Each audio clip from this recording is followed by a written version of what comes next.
Good morning. This is Friday, a meeting of the City Council.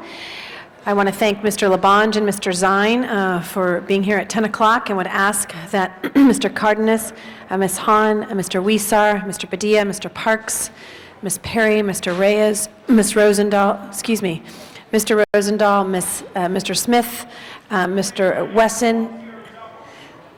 Thank you. Mr. Rosendahl is here. So we can have a quorum this morning and start our Friday council chamber meetings. So if I could ask everyone to please come down to the council chambers. Thank you.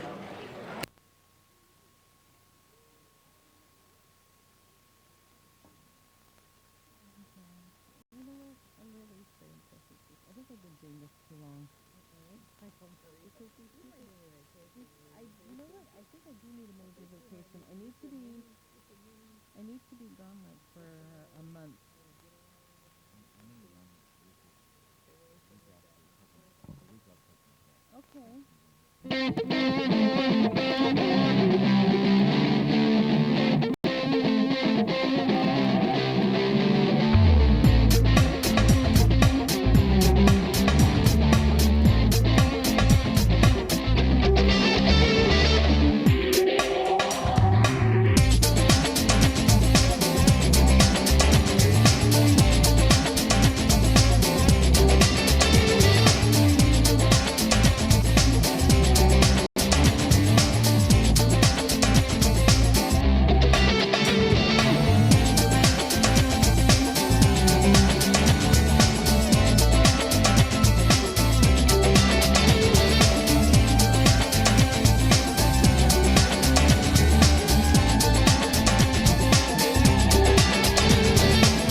Again, thank you, Mr. Huizar, Mr. Labange, Mr. Rosendahl, and Mr. Zine. I would ask that Mr. Cardenas, Ms. Hahn, Mr. Padilla, Mr. Parks, Ms. Perry, Mr. Reyes, Mr. Wesson, please make their way down to the council chambers. Thank you, Mr. Smith, for being here as well.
Bet you that's 11.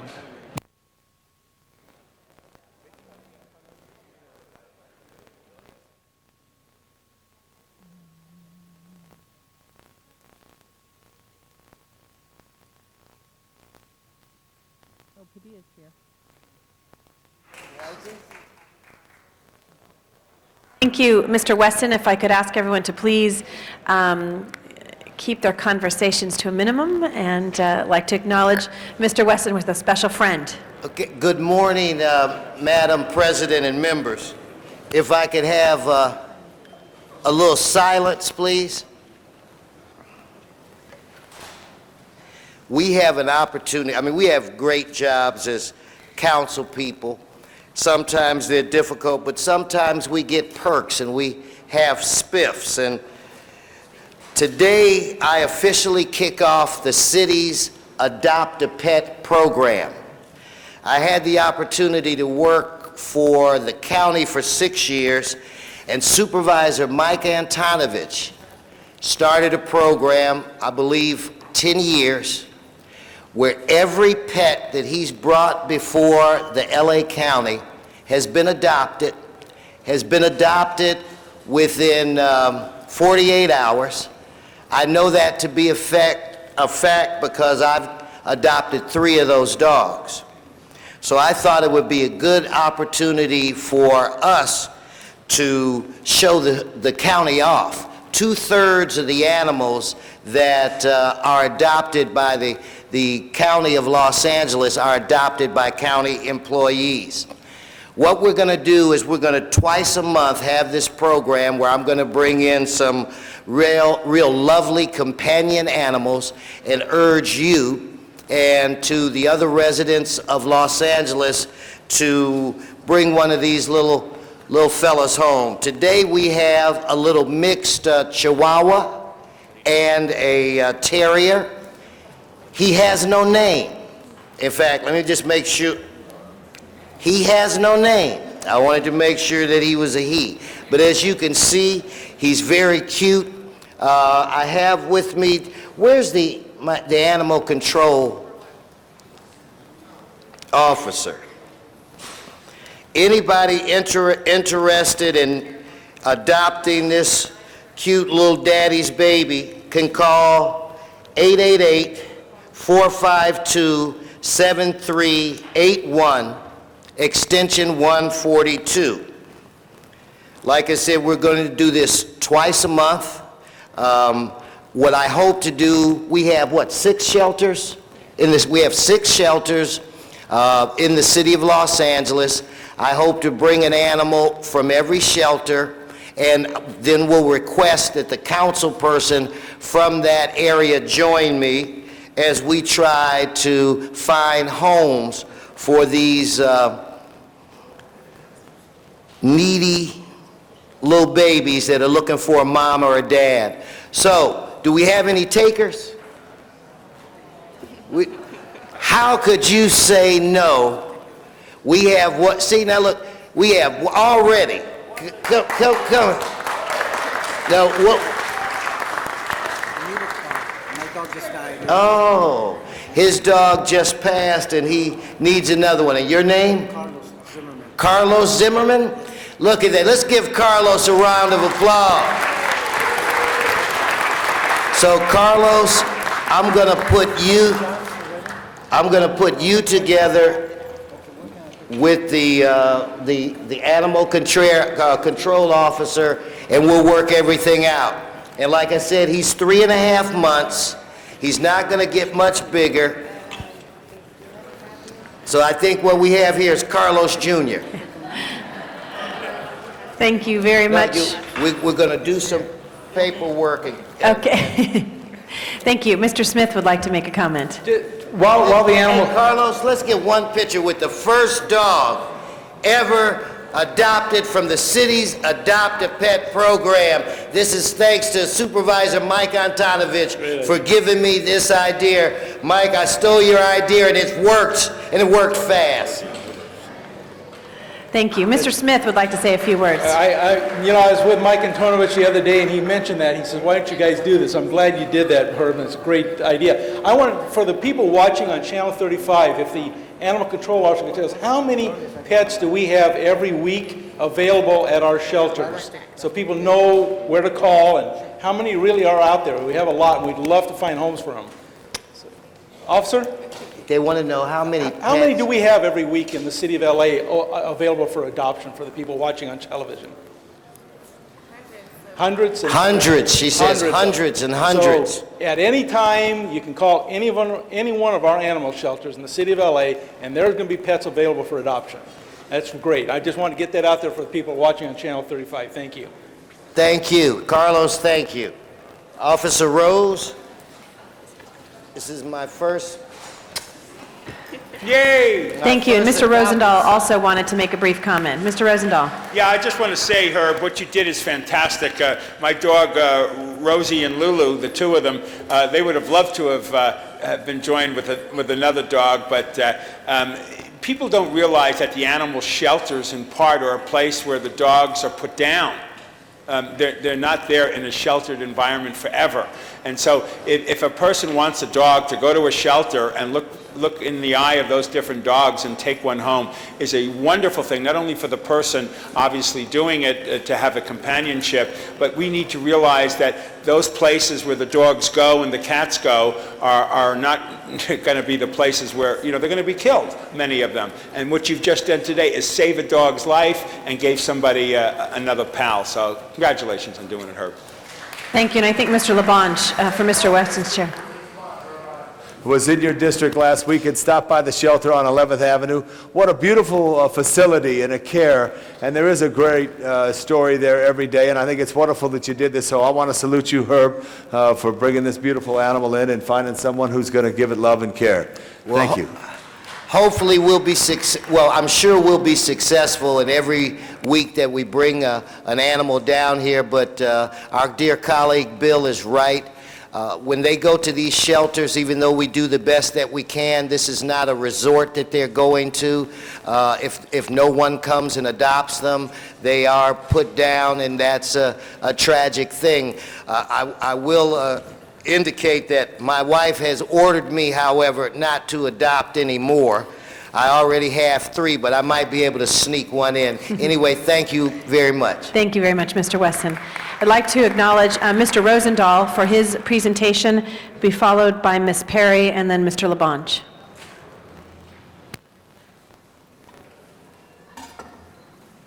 Good morning, Madam President. This is, for me, a nice opportunity to thank our folks who deal with safety issues for us. The Fire Department of Los Angeles, the Fire Department of the county, the Police Department of Los Angeles, and the Los Angeles Beaches and Harbor. What you saw over the Christmas, New Year's, Hanukkah, Kwanzaa holidays were storms that were making huge waves.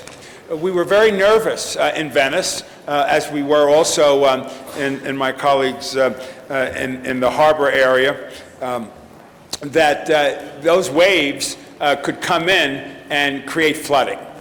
And as we now have the technology to understand that maybe in a day or 2 or 3, we're going to have a big wave or waves and have flooding, we found that the county and the city of Los Angeles worked together as a team to see that when those waves come in, that they don't flood the low-lying areas, and in my areas, it's the canal areas and other parts of Venice. And I know Janice Hahn was worried about it over in the San Pedro area as well. So what they did, the firemen, both the county and the city and the police of Los Angeles and the beaches and harbor, they formed a task force and a committee. And they built berms up along the beach. Some of them were 20 feet high. And what that did was stop the water from actually going into the neighborhoods. They monitored it every day. They were at it 24/7 during that period. The winter isn't over yet. It is, in February. We could have another 6 weeks to 2 months of the rainy season. And we want to acknowledge people that have made things safe. And there are a whole bunch of gentlemen right behind me. I'm just going to rattle off a few names and have one of them speak. Wayne Shoemaker, who's the Division Chief of the Department of Beaches and Harbors. Dusty Crane, who's the Division Chief of the Department of Beaches and Harbor. Rudy Montoya, who's the District Manager of the Department of Beaches and Harbor. Ken Foreman, who's the Acting Assistant Chief Department of Beaches and Harbor. Carlos Zimmerman from the Department of Beaches and Harbor, Venice Beach District Manager. Battalion Chief Mickey Gallagher from the Los Angeles Fire Department, Rescue Boat Section. Captain Nick Duval, Los Angeles County Fire Department, and he's the Incident Management Team. Captain Dan Douglas, the Los Angeles County Fire Department. Olivia O'Connell, Los Angeles County Fire Department. Matt Pendleton, Los Angeles County Fire Department. Jack Hayes, Los Angeles County Fire Department. Battalion Chief Mike Regan, Los Angeles City Fire Department. Battalion Chief Millage Peaks, Los Angeles City Fire Department. And Battalion Chief Mark Jones, the Los Angeles City Fire Department, Battalion 4. Battalion Chief Joe Castro from the Fire Department, Battalion 4. Captain William Hayes from the LAPD in the Pacific Division. And Sergeant Dana Adams from the Los Angeles Police Department Beach Detail. And I'm asking Mickey Gallagher to come on up and symbolically represent the group behind me and accept this citation from me for keeping us safe during the Christmas holidays and for your fine cooperative work of everybody standing behind you. I'd like to have you say a few words.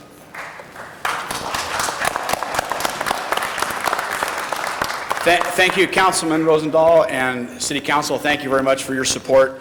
This was a perfect example of several agencies, both city and county, different departments working together, and I think it serves as a role model for the rest of the country that in today's times we need to work together to mitigate this. But I'd also like to thank the rank and file, the people that were out in the front lines, the dozer operators, the sandbag crews that worked together, both the city and the county.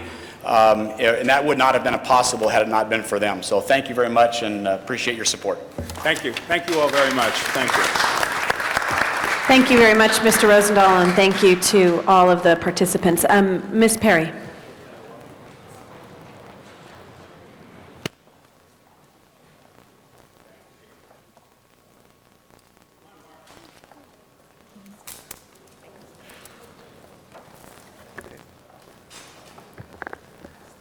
Thank you very much, Madam Chair. Today I am joined with a representative from IBM, Lorraine Melendez, Operations Support Manager for Southern California. And she is here with me today to mark a very important week here in our city. It's called Black Family Technology Awareness Week. The number of African American families who own computers is rapidly increasing, and the percentage of these families that have internet connections is also increasing. While the number of computer owners in the African American community is increasing, it does not automatically signify that the digital divide has been conquered. Many PC owners do not have the computer literacy needs to use their PC in an effective manner that would allow them access to important information on the web or skills that can help land them a higher paying job.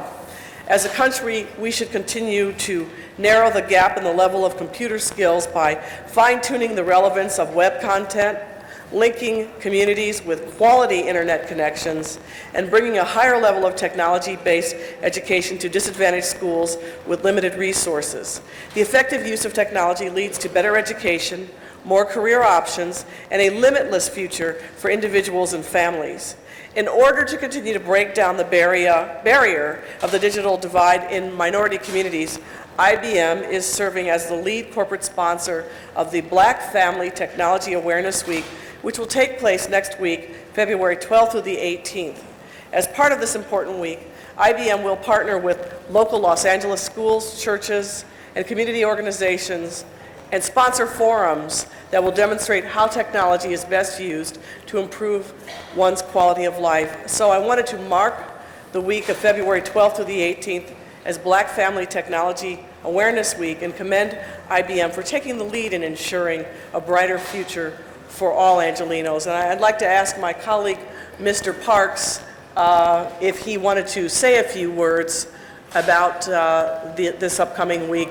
It seems he's a little awkward, but he is somebody who needs more education and awareness on technology. And I've personally taken him under my wing over the past year to help him just understand the basics of and protocol of emailing.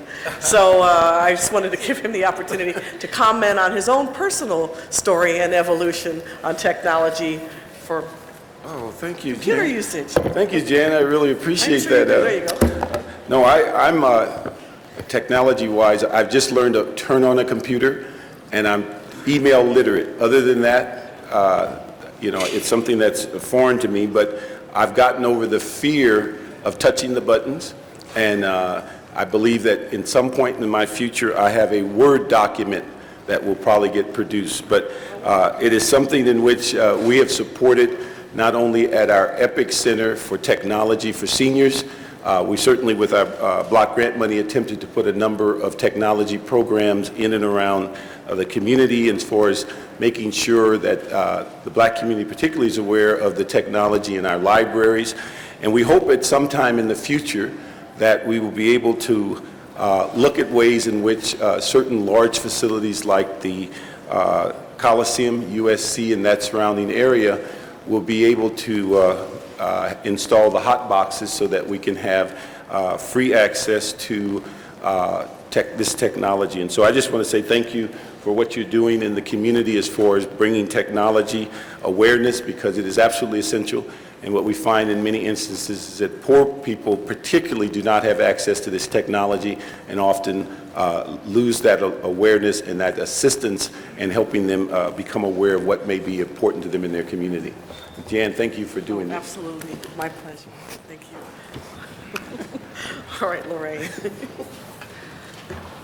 Well, thank you very much, council members, and on behalf of IBM, I'd like to humbly accept this honor, and we look forward to continuing our programs in the community. Thank you. Thank you. Thank you very much, Ms. Perry. I'd like to acknowledge Mr. Labange.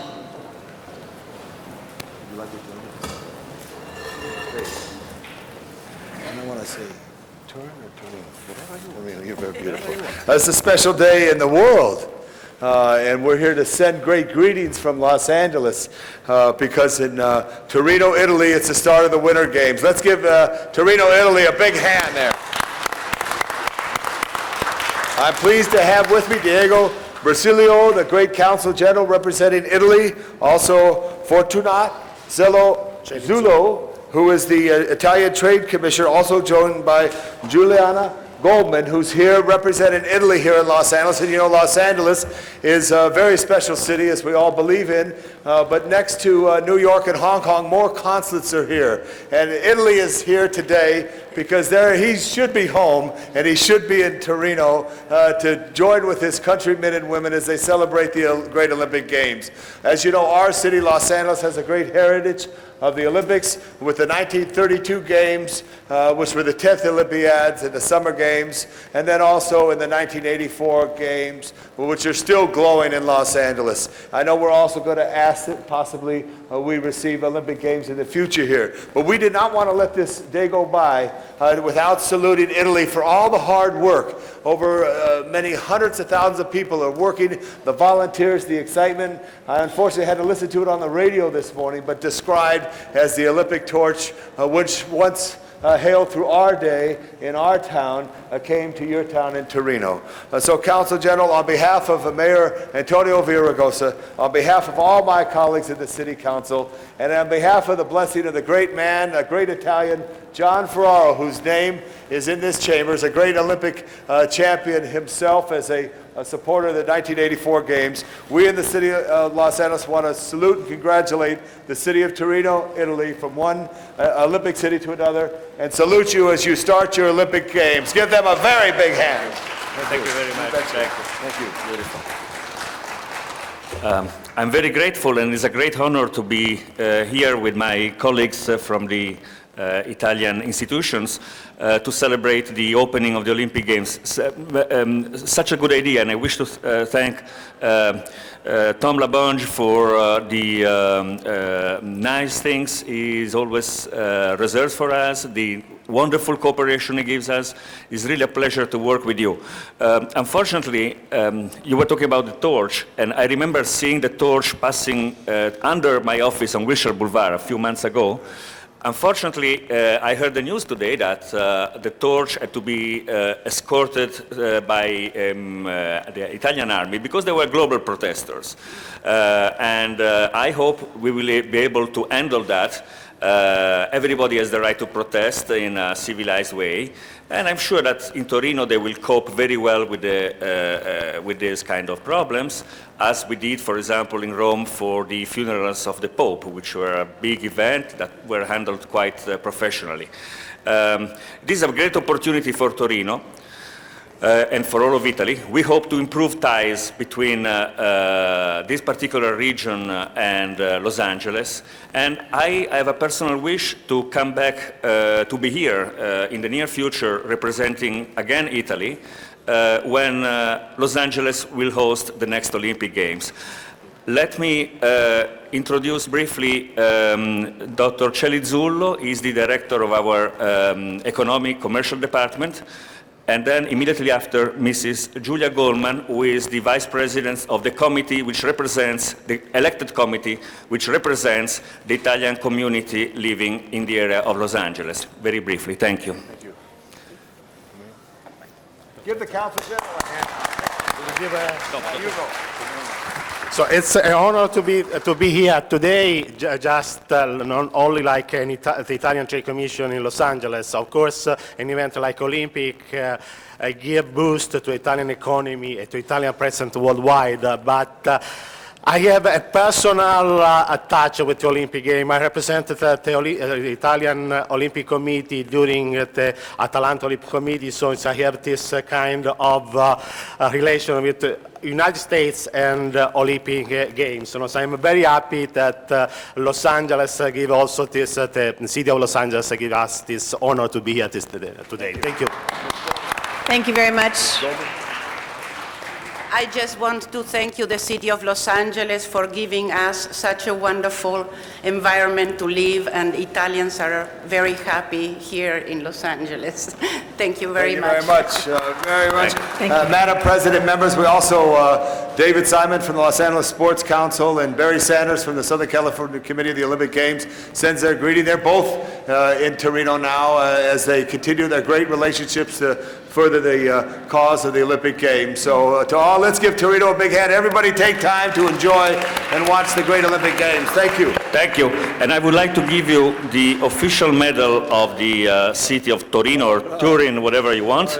And for the other members of the council who can speak Italian, we have some pins here, the official pins of the Olympic Games. Hey, we got 26 more seconds. Give me a little Italian on here. In Italian, say that again. Grazie e benvenuti a Torino. L'Italia ama Los Angeles. Italy loves Los Angeles. Thank you. All right, good. Thank you so much. Thank you very much. Thank you, Mr. LaBonge. I'd like to acknowledge Mr. Parks for your presentation. Is Mr. Parks with us? I don't see Mr. Parks at the moment, so Madam Clerk, I'd like to open the open the meeting today. If you could call the roll, please. Cardenas, Gruhl, Hahn, Weezer, LaBonge, Padilla, Parks, Perry, Reyes, Rosendahl, Smith, Weiss, Wesson, Zine, Garcetti, 11 members present and a quorum, Madam President. Thank you, Madam Clerk. Colleagues, what we're going to do is just quickly run through the agenda, call those items special, and then we will go to public comment. Madam Clerk, first order of business. Approval of the minutes. Mr. Zine moves, Mr. Smith seconds. Commendatory resolutions for approval. Mr. Padilla moves, Mr. Weezer seconds.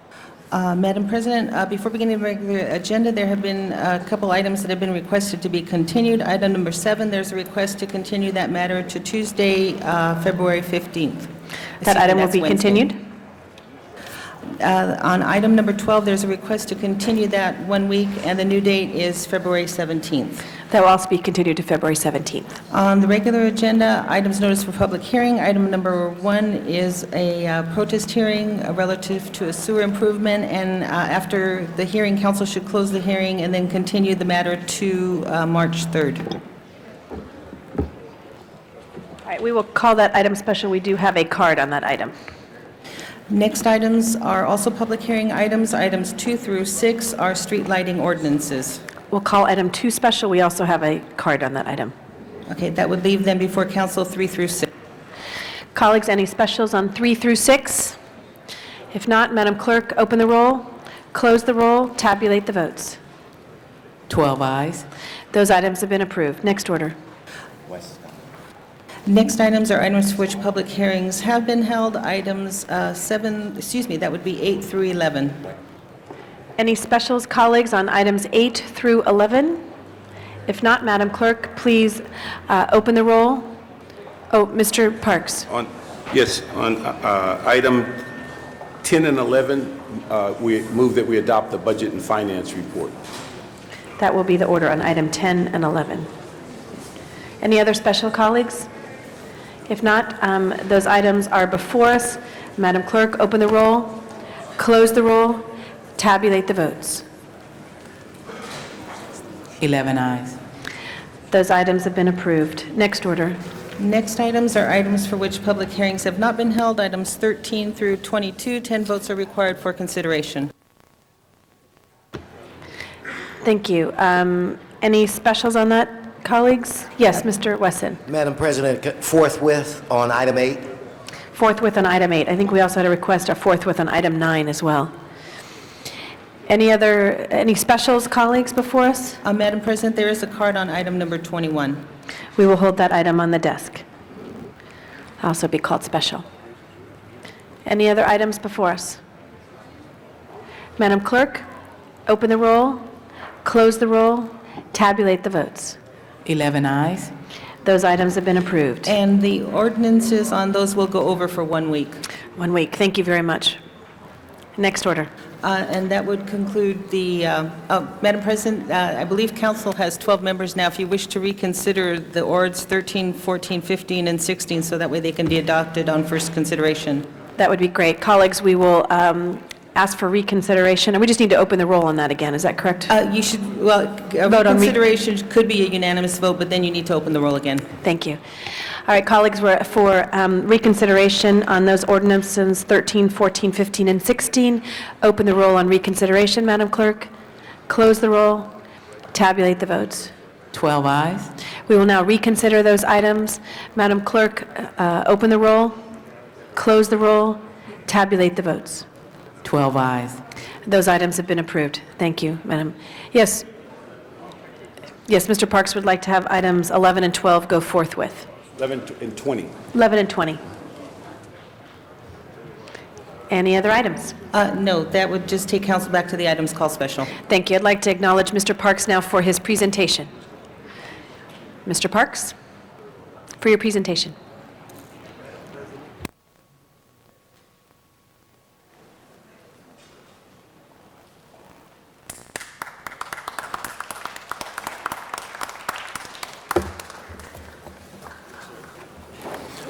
Can I ask Mr. Wesson to come up and Mrs. Perry?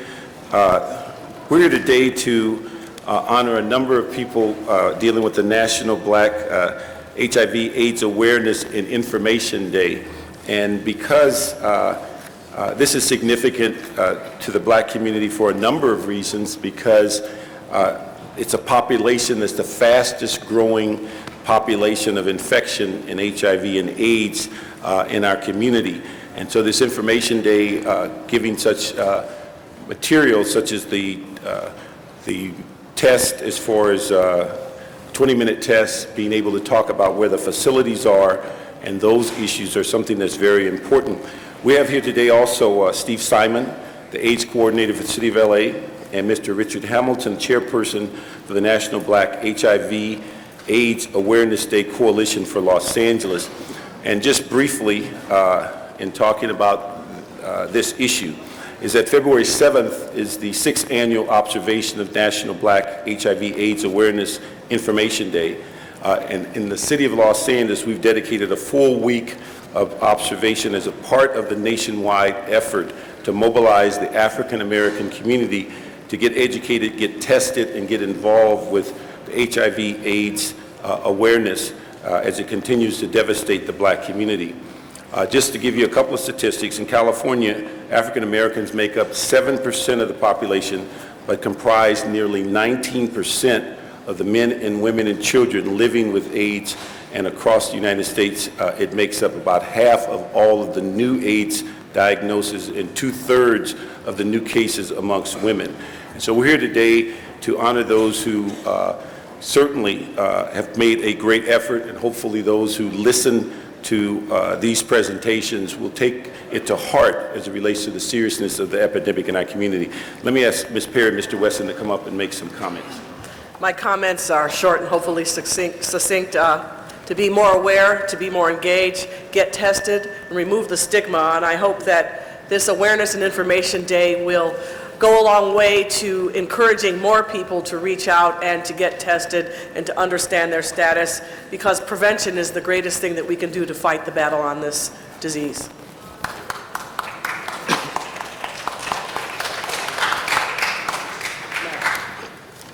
I agree with my colleagues Parks and Perry, and we all recognize that there's a cycle of life or a circle of life, but no one needs to die this way.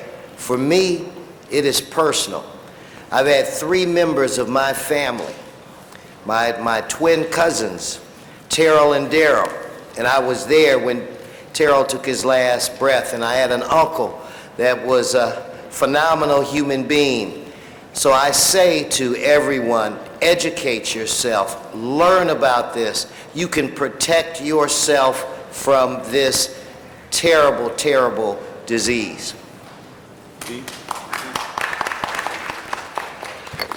Good morning. Thank you, Councilmember Parks. Thank you, full City Council. Steve Simon, City AIDS Coordinator. You've all heard my speeches before, so I'll be brief. No matter how we slice it, this epidemic is as bad as it's ever been, if not getting worse, particularly in certain communities. And whether we look at raw numbers, HIV versus AIDS versus new infections, young, old, men, women, African Americans are at the top of the list every time, and it's getting worse. And for the Latino community also in Los Angeles, in terms of raw numbers, it's going through the roof. The City of Los Angeles needs to remain absolutely committed to HIV prevention, and I hope to do that through my office with your, certainly, assistance and leadership.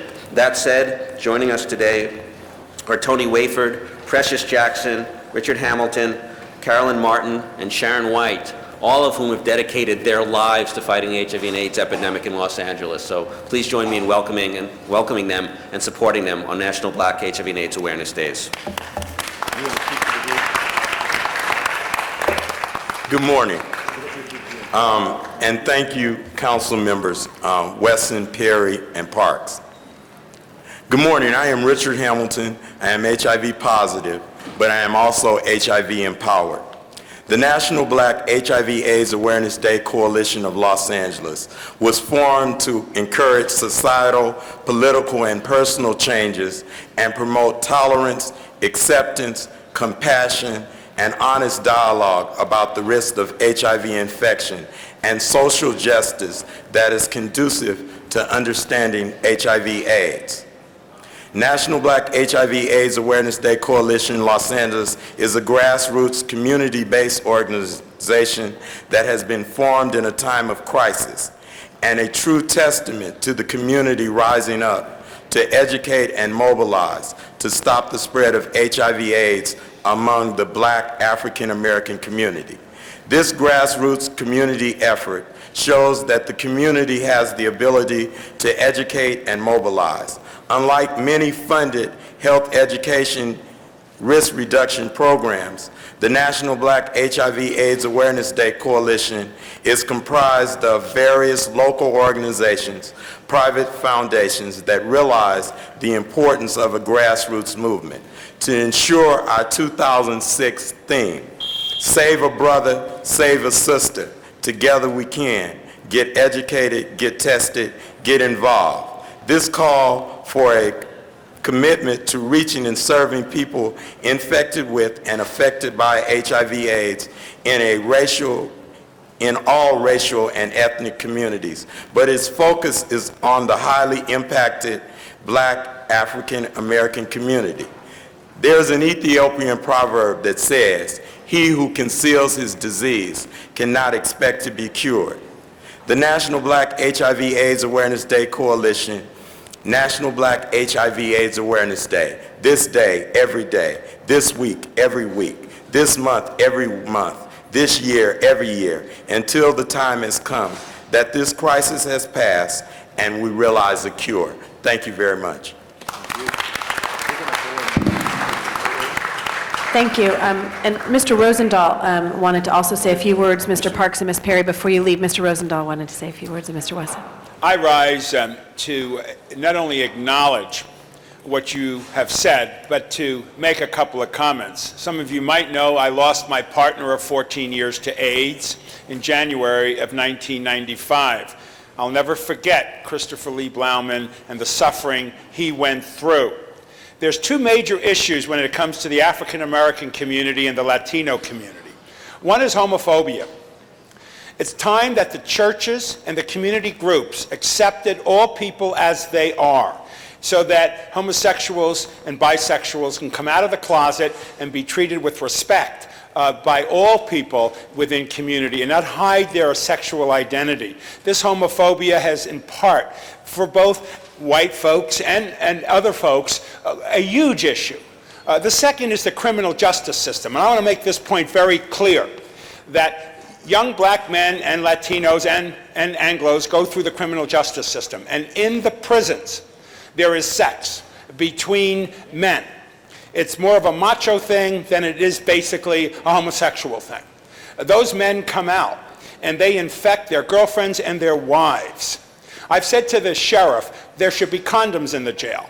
Well, they put them in the jails where the homosexuals are segregated, but those in the other cells do not get those condoms. And I appeal to all law enforcement people to have condoms in those prisons. Of course, they're not allowed to have sex, but they have sex in prisons. And we need to be honest and realistic about it, because that's why the women are getting it. Their men don't admit to some other kinds of body fluid exchange with people of the same sex. So I admire and I honor you, my three colleagues, for bringing this awareness to all of us here today. It is true that millions of people have died of AIDS on the planet. If we want to talk about the scourge of the 90s and the years 2000, it is AIDS. Sub-Saharan Africa, 12 million people have died. It is now spreading through India and through China. It is a huge epidemic.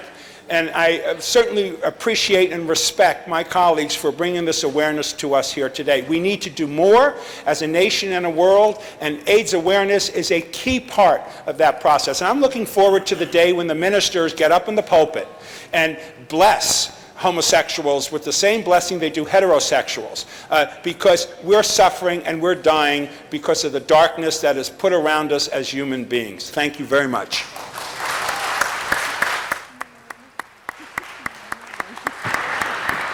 Thank you very much. I'd like to now, colleagues, we will go to public comment. Mr. Ray has been taken off the queue. I'd like to call Mr. Bob Barker. Come on down. Come on down. Yeah. I saw him in the crowd a moment ago. We'll go to the next speaker, Catherine Doyle. Okay. Karen Bonadio.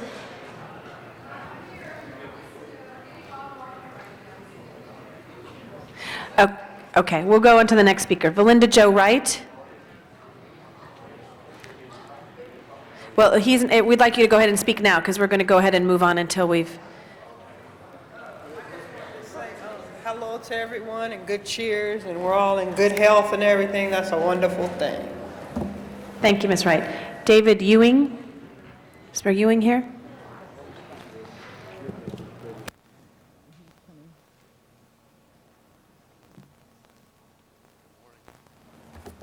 Good morning. Good morning, council people. My name's David Ewing. I live in Venice at 1234 Preston Way. I'm with the Venice Community Coalition. I've spoken here several times before about the subject that I want to speak to you about this morning, which is Lincoln Place. And I just wanted to, there's a lot of misunderstanding about this issue and the legal issues involved and so forth, and I wanted to try and frame this in the most basic possible terms. The most basic purpose and responsibility of government is to protect its citizens. And we have at Lincoln Place a case where there is so far a failure to accomplish that. And we don't want Lincoln Place to become a monument to legislative failure, and we don't want people thrown out on the street, and I know you don't either. What part of the problem here is that there are two distinct areas of the law as practiced. One area is land use, and the other area is tenant-landlord relations. There are two separate sets of courts that deal with these issues. And what has happened is that where the two mesh, where they come together, has been a neglected specialty. There is a chasm here. The land use courts and lawyers do not deal with the rental landlord aspects of land use sufficiently, and the eviction courts do not understand how the land use issues impact the evictions. If I could ask you to conclude, thank you. You Do I want have to to say one last conclude? statement? Yes, the buzzer went off, unfortunately. Yeah, I just, the city just incurred $185,000 in legal fees on a case regarding Lincoln Place.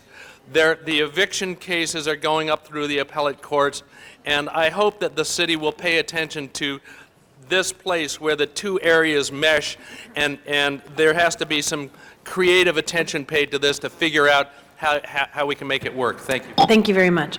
I'll go back to our other speaker cards. Mr. Bob Barker, followed by Catherine Doyle, and followed by Karen Bonadio. My apologies. Good morning. Good morning. I understand that you've already called my name. I'm sorry I wasn't here to come on down. I was going to say, they suggested I say come on down, but welcome. And also, I was told that I'm supposed to introduce myself, tell you who I am and what I do. My name is Bob Barker, and I give away refrigerators for a living on CBS. And today I want to talk about elephants. And I don't know how many of you have already learned about the Bronx Zoo, but I have here a clipping from the New York Times in which the Bronx Zoo in New York, which has been holding elephants in captivity for more than 100 years, has announced that it is phasing out its elephant exhibit. And that's good news to all of us who are working to get the elephants out of the Los Angeles Zoo. Now, I'd like to read one quote from the story, if I may. Stephen Sanderson, President and Chief Executive of the Wildlife Conservation Society, which operates the Bronx Zoo, said, quote, "The society would rather steer its money toward preserving elephants in the wild in Africa and Asia, where it already spends $2 million a year." Now that's exactly the type, we think that's beautiful. That's exactly what we would like to hear from the Los Angeles Zoo, but we're not holding our breath. Now, I thought that once I got here, I thought that if I could bring out some of the financial aspects of all of this, it might be interesting to you, because I know how you work with budgets.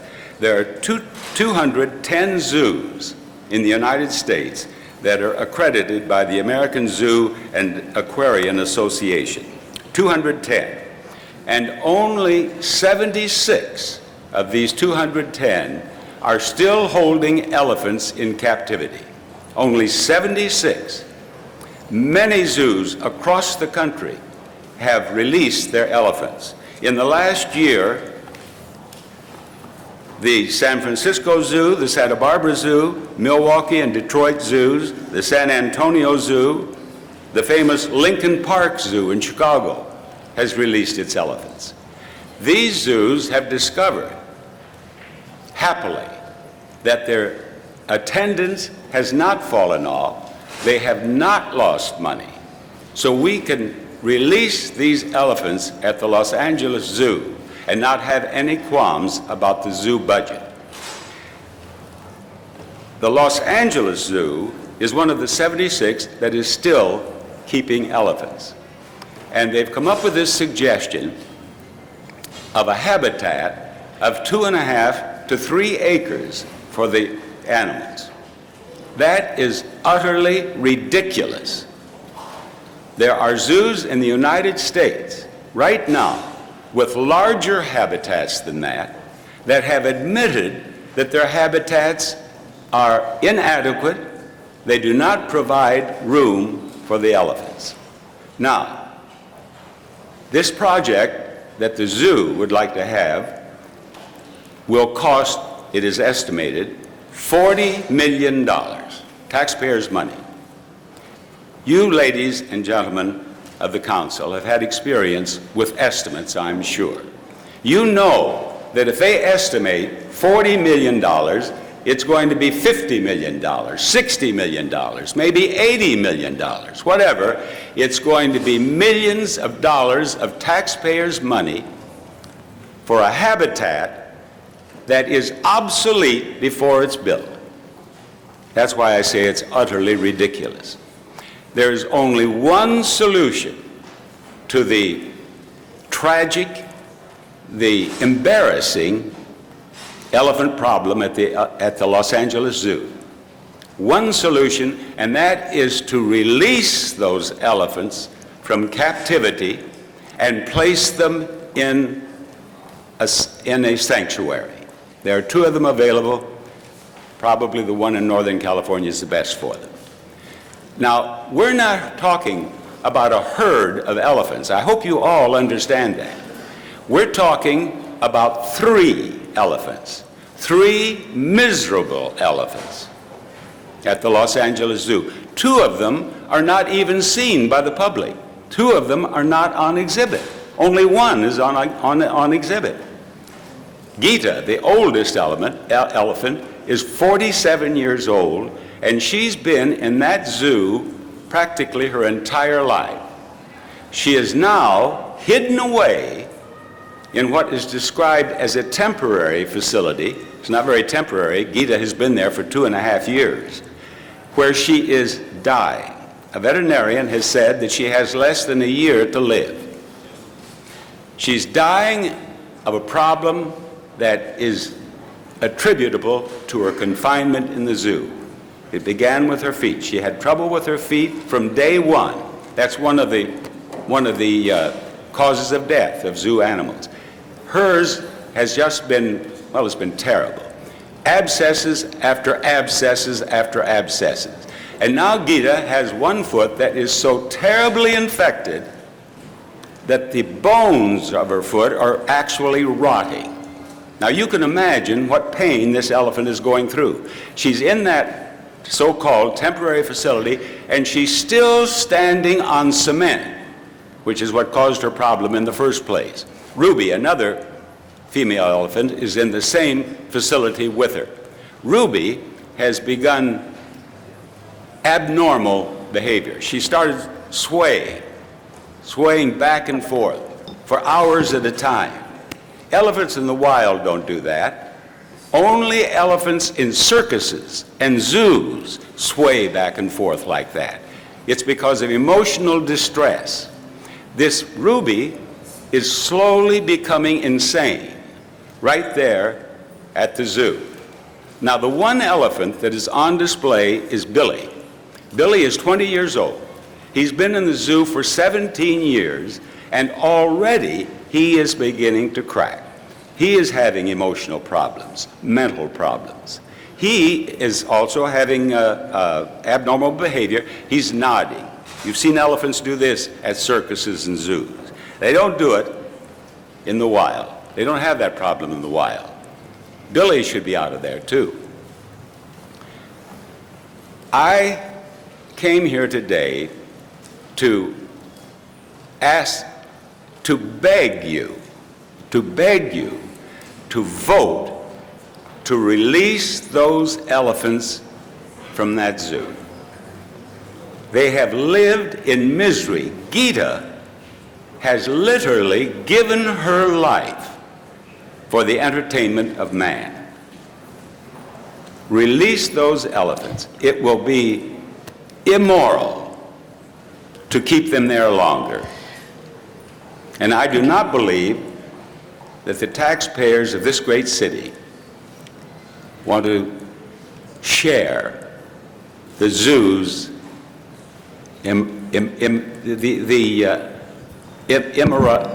I can't say the word suddenly. Immoral, I-M-M-O-R, immorality. Give that man the refrigerator right there. And Mr. Barker, if I could ask you to conclude. We were a little generous with time. We normally have 2 minutes per speaker. We gave you a little bit more. I still have 2 minutes? No. No. I'm already over 2 minutes. You're over 2 minutes, so. Well, I took 30 seconds on immorality. Yeah, Thank you, ladies and gentlemen. Thank you very much. We have a few more speakers. Mr. Zine, you pushed your button to speak. Did you want to say something before we go to the next public speaker? I just wanted to comment on Mr. Barker's statements, and I will agree with you. The price is wrong. The price is wrong. $40 million is too much. I agree with you on the expenditure, that it's too much. I know you lead The Price is Right. What I'm saying is the price is wrong. The investment in that is wrong. I agree with what you're saying, Mr. Barker. Thank you for coming down today. Thank you. Mr. Labange. I thank you, Mr. Barker, for coming down. Mr. Barker, you live in the 4th District. I thank you. You're a wonderful advocate for parks and open space. I know I see you sometime in Runyon Canyon. I know, Mr. Zine, the price is not what is said there, and at some appropriate time, the city attorney will have this scheduled. We could talk about that. When's the last time you had a chance to go to Los Angeles Zoo? He doesn't go to zoos. All right, I just wanted to put that on there. I think the wonderful thing about it, Mr. Zine, is that people have a right to voice their opinion and what they feel and what's on the agenda and what's not. Thank you, Madam President. And Mr. Barker, thank you for coming down. Thank you. I'd like to call Catherine.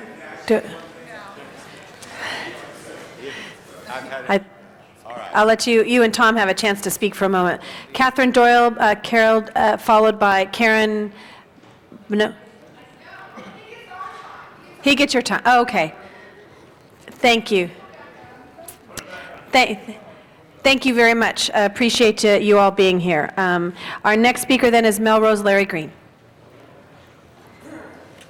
Thank you. It's tough to follow Bob Barker, but what an honor to see Bob Barker in person, and I'm a big fan of yours, Mr. Barker. I enjoyed your comments.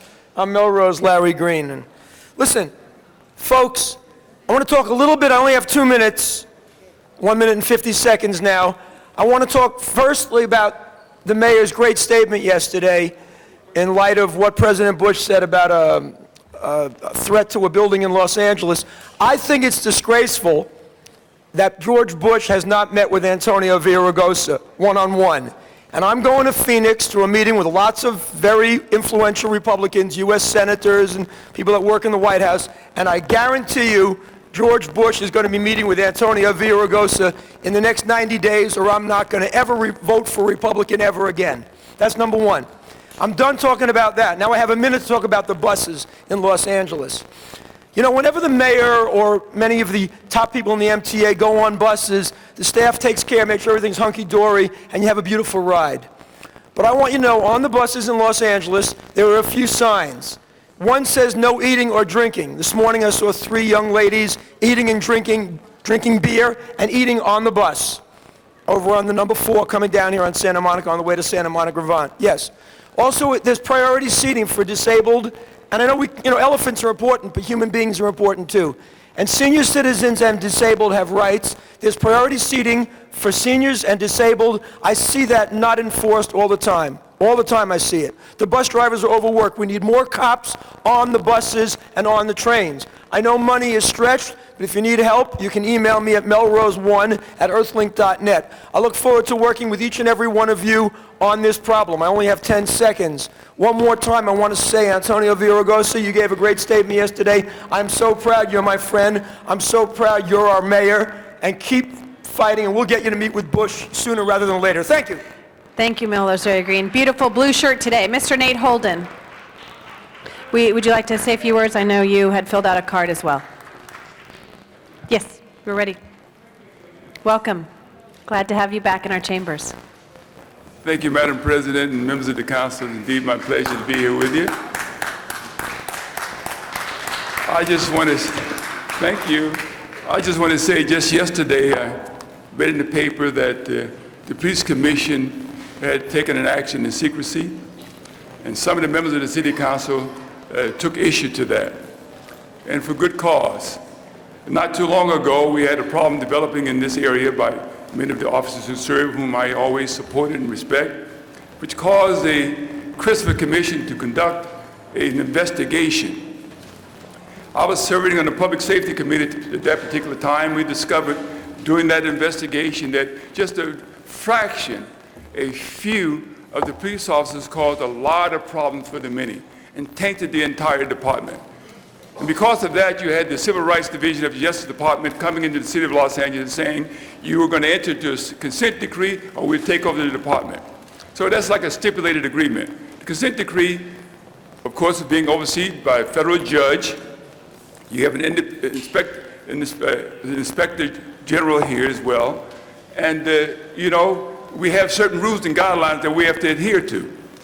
For an example, that before we can change that consent decree, and this is, in effect, is a change, you must get an agreement from the Justice Department, the Civil Rights Division.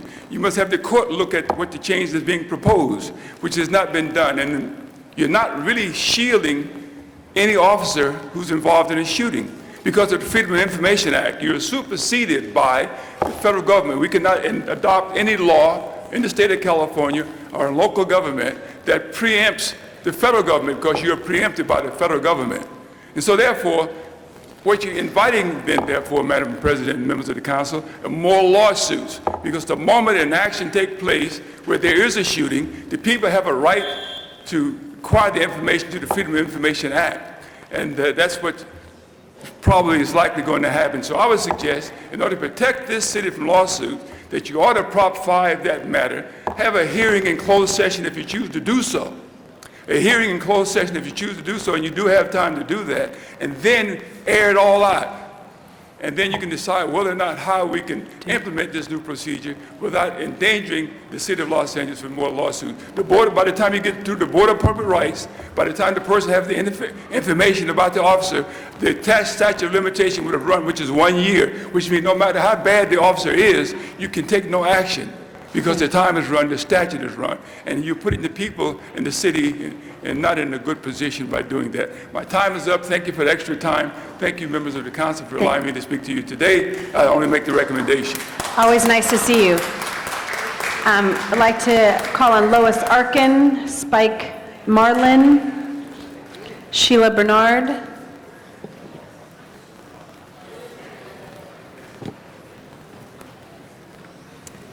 Hi. Are we ready?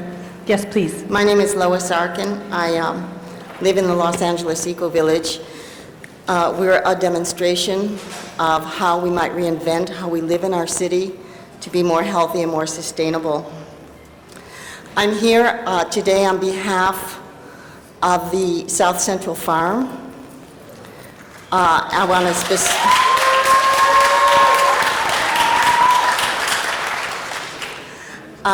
make 3 quick points. Number 1, the end of cheap oil makes the farmers of the South Central Farm among the city's most important resource persons. We have an opportunity to learn how to create healthy soil and therefore healthy food and healthy bodies and a healthy planet. And as oil prices escalate, we're all going to need to know how to grow food, and the farmers are going to teach us. We will have a greater need for their expertise, a much greater need than we've ever had. And we need to preserve them on the land so that they can become our teachers. Regarding money, my understanding is that there's already been half the money donated, and that the rest of the citizens of Los Angeles are being called upon to donate the rest. And I think that the concept of the community land trust is a really important one, or the Trust for Public Land and the Los Angeles Neighborhood Land Trust, I think, have great expertise in teaching us all how to buy like a square yard and put it into the community land trust. And so that's a point I want to hope to have investigated. I also think another source of monies is from the community redevelopment agencies, that the CRA could loan the money to purchase it, and we could continue the fundraising. Thank you very much. Thank you. Spike Marlin, followed by Sheila Bernard, followed by Frida Marlin.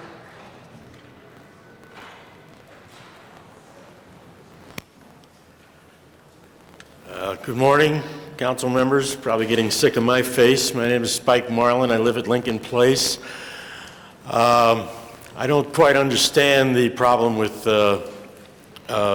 recording the conditions of the track map there. It doesn't seem that it would cost you anything. The only people it would cost would be Aimco, and perhaps the embarrassment to the city's attorney's office for advising us always not to do this, or that it's a bad idea. I'm here to insist in my own little way that we get outside counsel to represent us in this matter. The city attorney has shown himself to have a very bad track record on all eviction cases. Number one. Number two, he has actually taken a large sum of money from the very people that we're fighting against. It looks bad. It stinks. We need to get outside counsel. We need to record the conditions of the track map. I'm pleading with you, and I'm insisting on the latter. Rocky needs to recuse himself from this entirely for having taken money from them. He cannot represent us or the city. We spent $180,000 for Rocky's mistake. Let's get somebody else, please. Thank you for your time. Thank you. Sheila. Good morning, council members. Sheila Bernard, Lincoln Place Tenants Association. There was a first meeting yesterday at the prestigious Strauss Institute for Dispute Resolution at Pepperdine University. Who have invited us to participate in a mediation process on the Lincoln Place issue. All parties were there, that is, the preservationists, the tenants, someone from the city attorney's office was there, and the community surrounding Lincoln Place. The fifth party, Aimco, was not represented there. Now, the mediators assure us that it's possible to win them to this process, and rest assured that the actions you take to record the conditions of the track map on Lincoln Place will go a long way toward bringing Aimco to the table so that a resolution on Lincoln Place can be reached. Thank you all for your attention and your help on this. Thank you. Frida Marlin. Frida?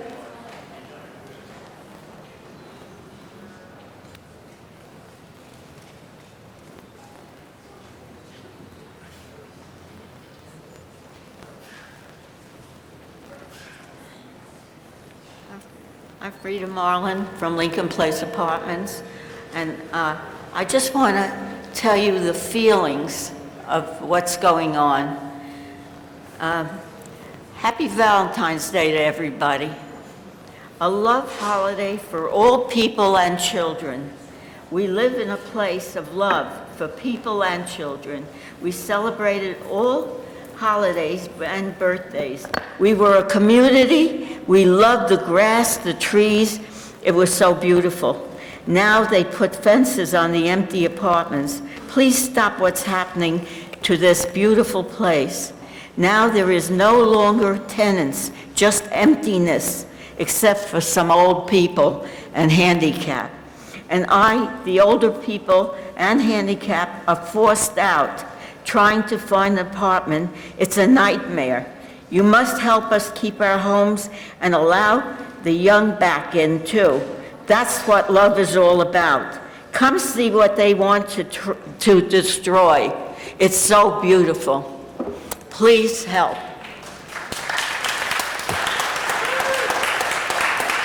Mr. Bill Chappelle, followed by Rose Murphy.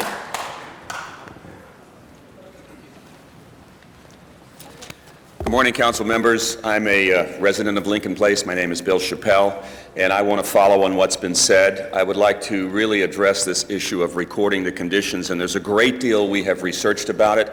We want to make ourselves available to you to show you our case law that we've found on it, to bring your attention to the appellate court decision that really shows the essence of what happens when conditions are not recorded, and which has cost the city money now. There's people operating behind the scenes that are trying to prevent you from coming to consensus on this issue.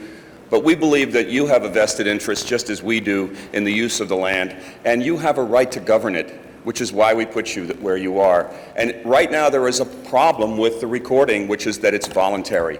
If we don't change that reality, the conditions are there to protect the rights of all parties involved. There will be no instrument in place to do that. So the logical process that has to happen is we have to consider the cases in which conditions were recorded and see that the results worked, and look at the cases where they haven't been and see the disaster that has happened because of it. We have a moment now, and we would like to help you with that. We ask you to seek our counsel on this matter and to balance it against those other people who are telling you there's nothing you can do, because that's preposterous. If there's anything the city council can do, it's to regulate land use. So we really appreciate the effort you've already put in, and you're having given us an audience on this already. We want to draw your attention to several cases, specifically to the appellate court decision that says when Aimco began demolition on that property, they essentially were volunteering to have those conditions recorded, because it's disingenuous, as the appellate court decision says, to separate demolition from development. So we'll be looking forward to talking with you more. We really appreciate your continued support in this effort. We have 5 weeks until the evictions will be in place, and we know you can take action before that. So thank you. Thank you. Ms. Murphy?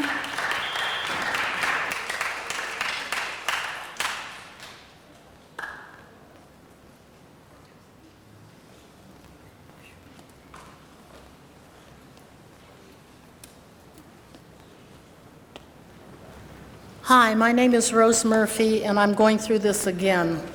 I'm having a difficult time finding an apartment.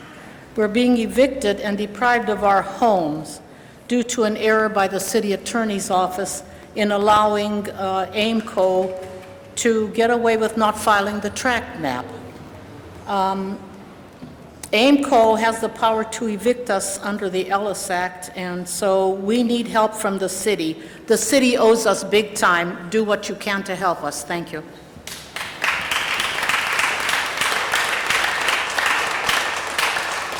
Thank you. I'd like to call the representatives from the South Farmers Market.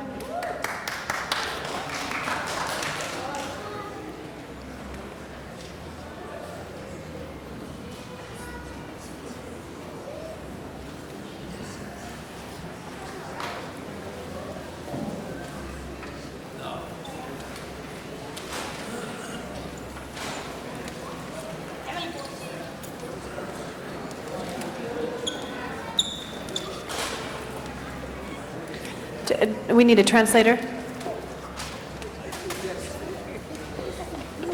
Yes. Buenos días. Buenos días. Un momento, por favor.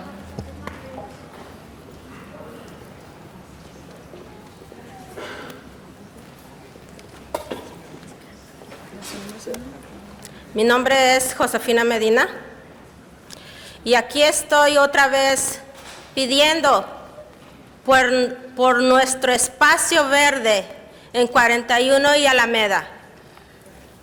My name is Josefina Medina. I'm here again asking for our green space on 41st and Alameda. Aquí estamos con mis compañeros pidiéndoles a este honorable consejo que piensen en que este lugar produce oxígeno. Here we are again with my partners asking this honorable council to think about the fact that this place produces oxygen. ¿Qué es lo que necesita la ciudad de Los Ángeles, donde nuestros niños están enfermando de asma? And that is what our city of Los Angeles needs, where our children are getting sick from asthma. ¿Para qué queremos una bodega más si alrededor tenemos bodegas vacías? Why would we need one more warehouse when there are empty warehouses surrounding us? Es bueno la industrialización de nuestras ciudades, pero también es bueno mantener el respeto a la naturaleza. It's good to industrialize our cities, but it's also good to maintain our respect for nature. Como ustedes saben, la capa de ozono está sobrecalentada. No contribuyamos más a hacer un desastre ecológico. As you know, the ozone layer is overheated. Let's not contribute anymore to an ecological disaster. Me falta tiempo. Solo quería mencionarles unas palabras del honorable señor Martin Luther King. I have a dream. Y nosotros, we have a dream de mantener nuestro espacio verde. Y cito las palabras del señor César Chávez. Sí se puede. Gracias. I have no time, but I want to cite some words from Martin Luther King, and I have a dream. We have a dream. And to cite also César Chávez. Sí se puede. Sí se puede. Thank you very much.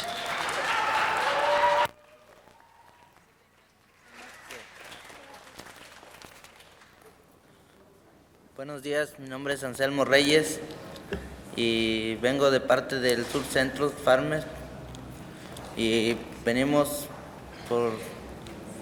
yo vengo por primera vez, pero vengo a que nos permitan a permanecer en ese lugar, ya que es un lugar muy recreativo.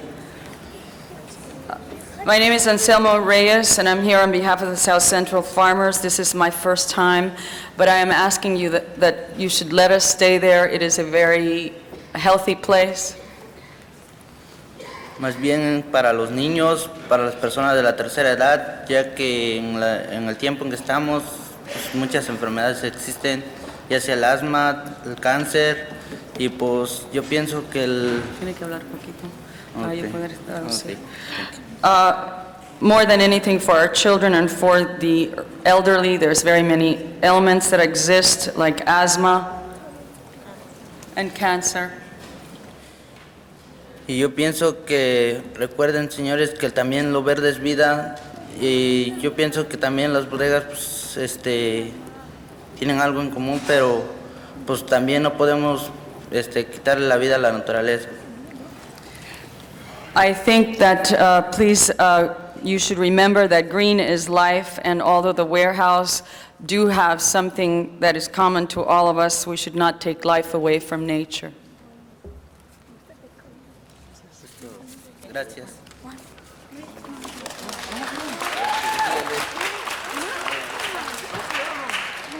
Do we have any additional speakers? Okay.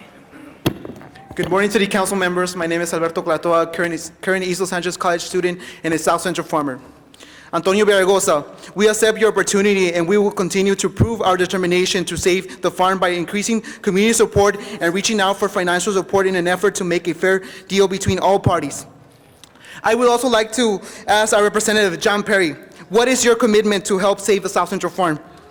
Since Antonio Vergosa on Wednesday night appealed to the citizens of Los Angeles to help raise funds to save the South Central Farm, we as citizens of Los Angeles will now present our donations to Antonio Vergosa's office. We're going to donate to try to preserve this farm, this vital environment that's very fundamental for our society and for our community as a whole. South Central Farmers, feeding families, feeding friends, feeding hope. Y aquí estamos y no nos vamos. Thank you. Thank you very much. I'd like to call our next speaker. Oh, you have one more speaker from the South Central Farmers? My name is Samuel Sanchez, and I'm with Food Not Bombs. We serve food in impoverished areas all over LA. It would show negligence and complete disrespect for the culture and people of Los Angeles to not hold a town hall meeting on this issue before moving forward with any action. Which is exactly how council sold out this community 3 years ago. If the city hadn't sold out this community several years ago, the property value would be half of what it is today. Assuming, that is, the city hadn't sold it to itself like they did with the Ports division, thereby doubling the price to begin with. In conclusion, double taxing a community so they may save what makes them great is not fair, and we, the communities of LA, need the support of the council to preserve the largest urban garden in the U.S. A town hall meeting must be called for this issue, and the destruction of our communities must be off the table for good. Thank you very much. Thank you all for coming. One last speaker, okay. Is everyone ready? My name is Luis. I am 9 years old. I love the South Central Farmers. I go to the farm with my family every day. We grow plants, fruits that makes us healthy. We play with animals and we keep them safe. Please do not take this garden, or where will all these animals go? And where will we go? That's all. Thank you very much.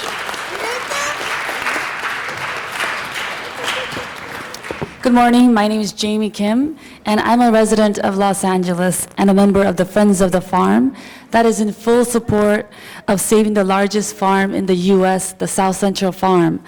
Friends of the Farm is a collective of people from the international communities, and we have been watching closely the city of LA to take necessary actions to help preserve one of LA's most beautiful cultural landmarks that symbolizes people's pride, dignity, and hope. We welcome Mayor Villagrosa's recent public comment on the media of the possibility of making negotiations with Mr. Horowitz to secure the land. Also, as a resident of LA, I would like to request a town hall meeting to openly discuss the city's plan to save the largest urban farm in the U.S. We respectfully request wisdom, transparency, people-centered leadership on this important matter. Please remember that the whole world is watching the city of LA. The South Central Farm is in line with Mayor Villagrosa's commitment to making cleaner LA and greener LA. Thank you. Thank you. Hello, my name is Rosa. I'm a born and raised Angelino, and I'm a member of Friends of the Farm. I have just come to say that it's not just plants and food that grow at the South Central Farm, but children and students too. As you know, South LA is deficient in green, open, and safe spaces. This safe space is an outdoor learning center for countless LA schools and universities, and it's in our very own backyard. On weekends, children gather in the safe space to chase lizards, plant seeds, and harvest food for their family. This is the only safe space for these children to play with and in nature for miles. We need your help to help save this largest urban garden for the educational and recreational needs of every citizen of Los Angeles. Thank you.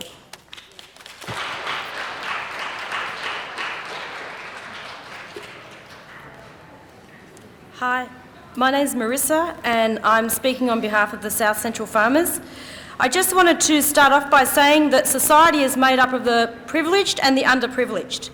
And that this, basically, if this farm is taken away and demolished, and if there is a warehouse in place, it's not just about nature, it's about children gaining empowerment and skills so that when they grow up they can have a self-esteem and go out and get jobs, and of course then the labour market would be created then, wouldn't it?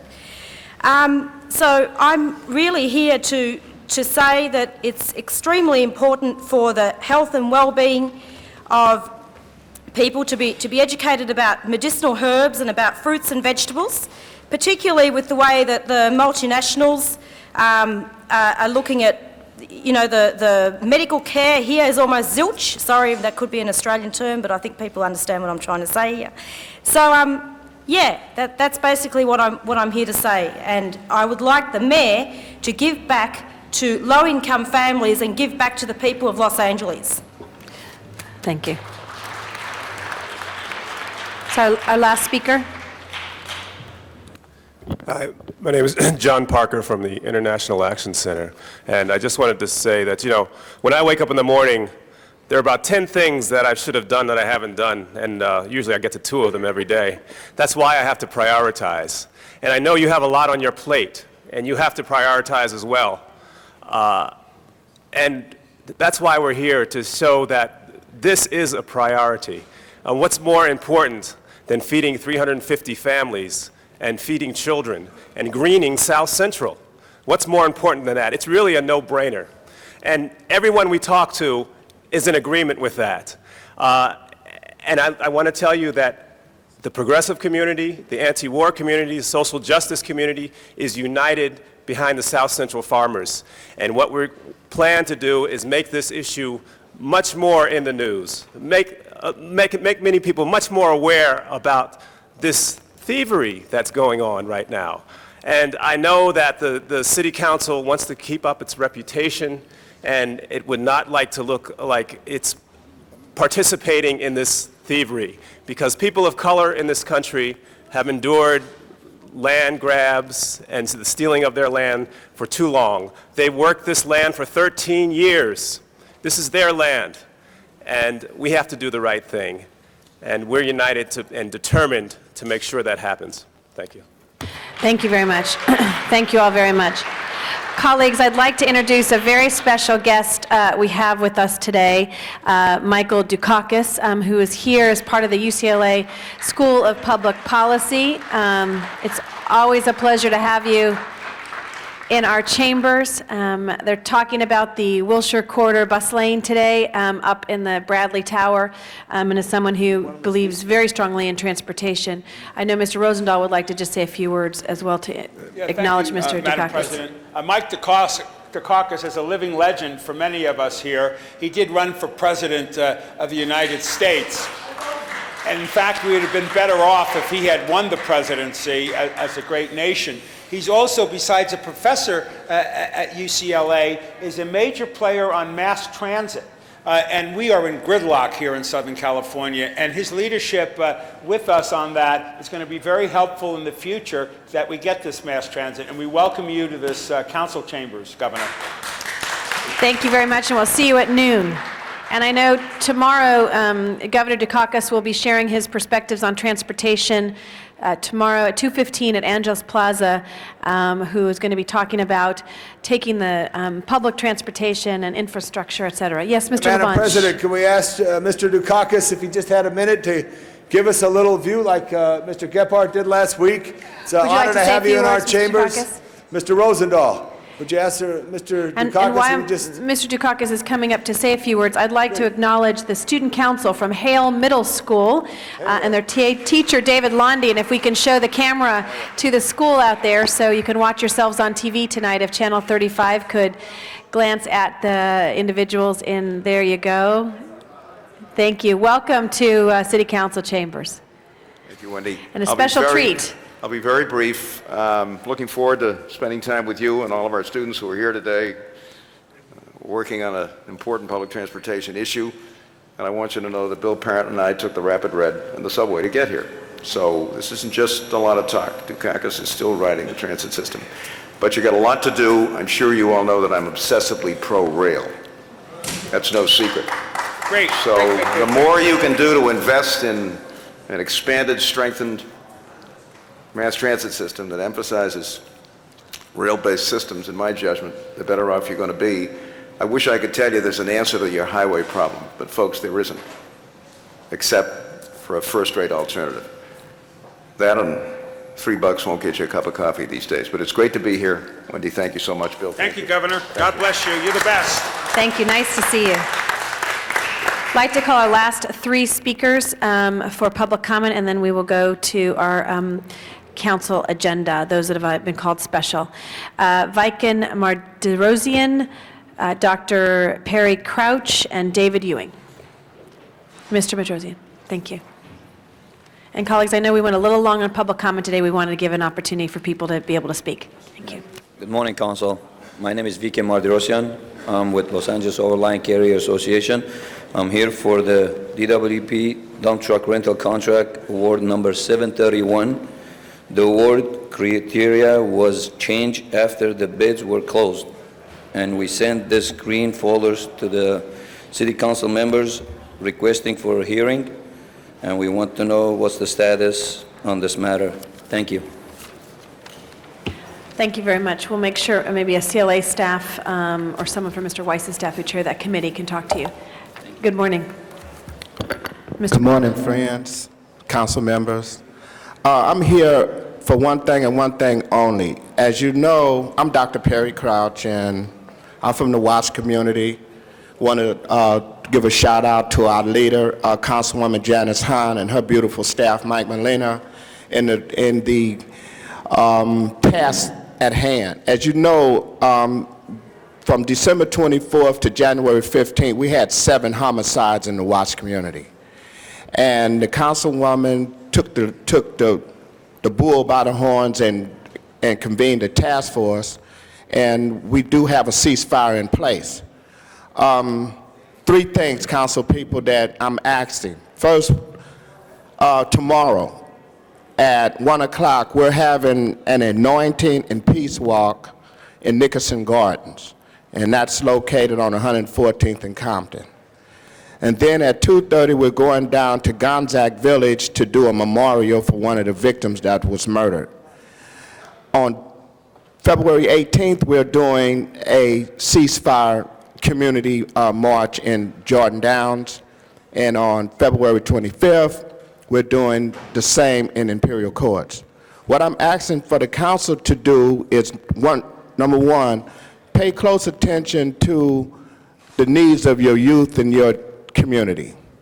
Number 2, make sure that you establish a better relationship with the Los Angeles Unified School District, and that these kids are getting to and from school safely. Number 3, we have to do a better job, and we got too many illicit drugs just coming into our neighborhood, and there's no check and balance. And the 4th thing is, please reach out to Department of Recreation and Parks that they are providing more services to our youth. Thank you for your time, and join us in creating these ceasefires throughout all of the city of Los Angeles. Thank you. Thank you very much for your efforts. I appreciate it. Mr. Ewing. Okay, if not, yes, Ms. Hahn? Thank you. Well, I just wanted to thank Dr. Perry Crouch for really being on the front lines with us. We had a real serious situation in Watts in the last month, and we've done a lot of hard work. We've been there, but some people come in and out of the community, and Perry's been one of those that has stayed in the community, worked hard in the trenches to help negotiate the ceasefire. But everything's fragile, and we need long-term commitment. And you'll be happy to know that we have a new ad hoc committee on gang violence, where we will be taking a long, hard look at everything you just asked us to do. So we are committed, and we are going to do it. But thanks, Perry, for the work that you do every single day. Thank you. Thank you very much, Ms. Hahn. That closes public comment. We're now on the items before us. Next item before council is item number 1, and that was called special for a card from the public. Thank you very much. We have 3 cards on item number 1. Sylvia Lynn Hawkins, Marcella Smith, John Holman, and Jaime Casillas. Ms. Hawkins. Good morning, everyone. We must destroy the building on Council Street, Reverend Queen's church temple. On the hostage journalist and the Iraqi woman has now been filmed at 425 South Rivera Inglewood Covenant Worship Center of Bishop Andrew C. Turner, 50 feet under this building and not in Iraq, faking the film. This building is Iraq headquarters. By destroying this church building, we won't ever have to worry about them keep coming back. This council building is the best location target to destroy, so that over 100 countries will not be spying and listening on California and other states in the United States of America, starting from California area first. This is a warning of military attack to begin now. Prime Minister Haman, Minister Louis Farrakhan, Benedette, and these threats of disaster, talk of hostage, bombing of United States. Thank you. Bank. Thank you very much, Ms. Hawkins. Okay, thank you. Your time is up, Ms. Hawkins. We're going to go to our next speaker, which is Marcella Smith. Good morning. Thank you for hearing this matter. I'm actually in support here of my neighbors, John and Jaime. I live in the Mount Washington area, and there's only 3 of us actually on that street that have houses. And not everyone is on a sewer system. Some people are still on septic tanks. I'm actually connected to a sewer system. Unfortunately, my neighbors, both John and Jaime, are not connected to the sewer. And there's been a proposal to improve the street so that my neighbors are connected. So I'm here just in support of them and asking you to approve that so they are able to be connected to the sewer system. Thank you so much. Thank you very much. Mr. Hallman? Hi, good morning. My name is John Hallman. I do live on Jessica Drive. I am an educated microbiologist, and I understand quite a lot about septic systems and sewer systems. This tax assessment I will be responsible for, and I hope the council moves this forward with great speed because it could become a public health issue. Thank you. Thank you. Mr. Casillas? Yes, good morning. Good morning. I just want to let the city council know that this is it's a health issue that we're talking about here. It's in regards to a couple of properties that were not included in the sanitary system. It's a much-needed improvement. It's going to help the neighborhood out, and thank you for your support. Thank you very much for being here. Madam Clerk, the item is now before us. Madam President, Yes. there's no action on this today other than to hear the comments and close the hearing and then continue this to March 3rd. That will be the order of the business today, then. That will be continued to March 3rd. Thank you very much. Next item? Next item is item number 2, and that was called special for cards from the public. Ms. Sylvia Lynn Hawkins. Again, good morning, everyone. My name is Ms. Sylvia Hawkins. This is a warning of military attack to begin now. Again, I'm asking Prime Minister Haman, Minister Louis Farrakhan, and Benedette, these threats of that they're giving out disaster, talk of hostage, bombing U.S. bank will not work. United States of American government must stop all trades with churches, cut off all checks, money orders, and credit card use, and fight back on attacking their building first, and not waiting on these bishops or prime ministers to attack their own building. Again, we must cut off all credit cards because now ATM machine is located in churches where church and states are separated. And now they are ganging other people's credit cards and checks unaware, which they may be hiding out in churches. Again, we are asking the United States of American government to attack first and not wait on Benedette to attack his own building. They cannot come back Iraq here. We want Iraq, which is the United States of America. So therefore, why would we wait? Thank you very much. Thank you, Ms. Hawkins. That item, Madam Clerk is now before us. Colleagues, open the roll, close the roll, tabulate the votes. 10 ayes. That item's been approved. Madam President, it's an ordinance, and it goes over to next week. Next week. It'll be held over for next week. Thank you. Next item. Next item is item number 21, and that was called special for card from the public. Ms. Sylvia Lynn Hawkins on item 21. Okay, again, my name is Ms. Sylvia Hawkins, and to make this to an ending, concerning being attacked or threat, I would like to warn all the United States of America officials that there may be people in the church whom we are basically trying to look for and set free. They may try to warn us or threat our life. But we cannot save 5 people that are Jewish or that are black, that are officials, when they have over 5,000 people in the church that are from overseas and now threatening us, which is the United States American government, to hold up on the attack of bombing churches or buildings. And now we're trying to save an official whom we know is bound. So my request is to fight first. I believe the United States of America is in the need of a bomb and missile. Thank you very much. Thank you very much, Ms. Hawkins. That item is now before us, item 21. Madam Clerk, open the roll, close the roll, tabulate the votes. 10 ayes.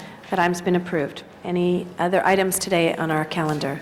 No, not before council, other than the housekeeping items. I'm sorry, other than the... Motions for posting and referral, and then Those- there are excuses. All right, those will be approved and referred. And then Councilmember Padilla, and this is a corrected request. He's already been excused, but this would be for the entire meeting of February 14th. We do not need a motion on that. It meets city business. Okay, thank you. And Councilmember Weezer requests to be excused Wednesday, March 1st for city business. That meets council policy. He will be excused. Councilmember Garcetti requests to arrive at 10:45 February 24th for city business. That also meets council policy. Then he will arrive late that day. Thank you. And that clears the desk. Thank you. Colleagues, any announcements today? Announcements. Yes, Mr. Rosendahl. I just want to acknowledge that our great former mayor, Richard J. Reardon, is recovering well from his bypass surgery, and I know thousands of people in Los Angeles have been wanting to know his status. Dick is doing great, and of course, with Nancy at his side, the combination of that dynamic duo is terrific, and our prayers are with Mayor Reardon for not only a speedy recovery, but to get him back into action where we all need him in the political arena. God bless Richard Reardon. Thank you very much, Mr. Rosendahl. Any other announcements? Mr. Parks. Thank you, Madam Chair. I have a couple of announcements. One, the 8th District is going to put on a disaster preparedness training seminar. Starts Monday, March the 13th. It will be held at the Constituent Center at 8475 South Vermont. It will go for 6 consecutive Mondays, ending April 24th, and a official certificate of completion will be given at the conclusion. Anyone interested should call 323-293-9467 on that issue. The other public comment on February the 14th at 8:30 a.m., the Greater Los Angeles African American Chamber of Commerce will be holding its meeting at 3910 West Martin Luther King Boulevard. They'll have their, anyone interested would give a call to 323-292-1451 for the annual, for the monthly meeting.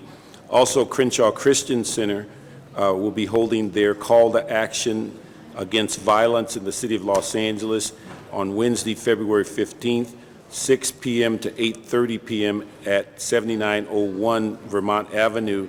The contact number is 323-758-3777, extension 4700. And then the final comment is, as a continuing effort on the celebration of African American History Month, the Department of Water and Power African American Association will be holding an event on Tuesday, February 28th, 11:15 to 1:30 at the Department of Water and Power, 111 North Hope Street, in which they'll be honoring several local African-American heroes. Tom Reed, which is one of the first African-American DJs, the Billy Mitchell Trio, the Watts Prophets, which is an inspirational poetry group, the Voices of Power, will also entertain in their employee choir of the Department of Water and Power. Anyone interested can contact the African American Association of Water and Power at 213-367-1314. Thank you. Mr. Reyes. Just want to invite everyone to the Firecracker Run here in Chinatown this Sunday at 7:30 a.m. I want to thank my colleagues for coming to the parade. We had a really good time, so I appreciate your being there. So come on down to Chinatown, 5K run, enjoy the restaurants and all the business we have here in the center of LA. Gung Hei Fat Choi. Gung Hei Fat Choi. Okay, any other announcements? If not, we will, any adjourning motions today? Yes, I'd ask everyone to please rise. Mr. LaBonge. Members, I'd like to ask we adjourn in memory of Henry Chesler. Henry Chesler, the great husband of the great Eunice Chesler, who many of us know from her years at Paramount Picture. Henry was a great administrator, teacher with LA Unified, excuse me, Henry, for many, many years, and a great, wonderful husband to Eunice. He recently passed, and I ask that you join in adjourning in his memory. And I'd like to sign on to that, Mr. LaBonge. And Jan, maybe all members. Thank you very much. Thank you. Also, members, I'd like to ask the adjourn in memory of Pete Yoder, who was an assistant football coach at John McKay, but more locally, he was a great football coach at Blair High School in Pasadena when James McAllister and Kermit Johnson and Corey Martin and all those great Blair athletes won the CIF. And James McAllister was a great player for him as well. Pete Yoder was a tremendous high school football coach. Finally, I'd like to ask that maybe Mr. Parks would like to join with me in adjourning for Dick Bass, the great Los Angeles Ram. Probably one of the first persons I remember as a child who, number 22, the Scooter, who went to Vallejo High School and graduated from the University of Pacific, was a three-time All-Pro and a tremendous athlete, was the face of pro football in the early 60s in Los Angeles. Dick Bass, a great Ram. Thank you. Any other adjourning motions today? Ms. Perry? Thank you, Madam Chair. I just wanted to add a note about Henry Henry Chesler, and thank you, Tom, for bringing that to our attention today. I've known Henry and Eunice for a very, very, very long time. I first met Eunice when she worked at Paramount Studios, and I was working in the 13th, and got to know Henry through her. And he was a lovely man. He was a very sensitive and intelligent man who had a great love for educating young people in this city for many, many years. And I'm going to make sure to call Eunice later today, because I'm sure they were married for many, many years, and it's hard to imagine life without Henry. So I thank you for doing that, Tom. Thank you. Mr. Zine. Thank you. Oh, excuse me, Mr. Wesson, then we'll go to Mr. Zine. Madam President and members, I ask that we adjourn today in the memory of Frank Hayashi. He was born in Los Angeles, November 25th, 1924. He was a very active member of the community. He participated with the St. Anne Senior Citizens Center and the West Side Optimist Club. He passed away on February 5th, and he's survived by his 3 daughters. Mr. Zine. Madam President, request for adjournment in memory of Frank J. Beeson, passed away February 6. Frank J. Beeson, age 75, passed away on February 6, 2006. Born June 19, 1930 in Exeter, California. Served the United States Navy from 1950 through 1954. Joined the Los Angeles Police Department in 1954. Stayed there until 1981. During his tenure with the police department, he rose to the rank of commander prior to becoming the chief of police for Hermosa Beach. He and his wife Florence moved to Napomo in 1992, where they owned Paco's Restaurant for the past 12 years. Frank was a great man and will be greatly missed by all who knew him. He was survived by his wife Florence of 28 years, children Patrick and Nikki, stepchildren Susan, Stephen, Dan, Scott, and Sharon, and 8 grandchildren. Retired Commander, Los Angeles Police Department, Frank J. Beeson, may he rest in peace. Thank you, Mr. Smith. Thank you, colleagues. I hope you all enjoy your weekend, and I'd like to ask Madam Clerk to call the roll. Meeting's adjourned.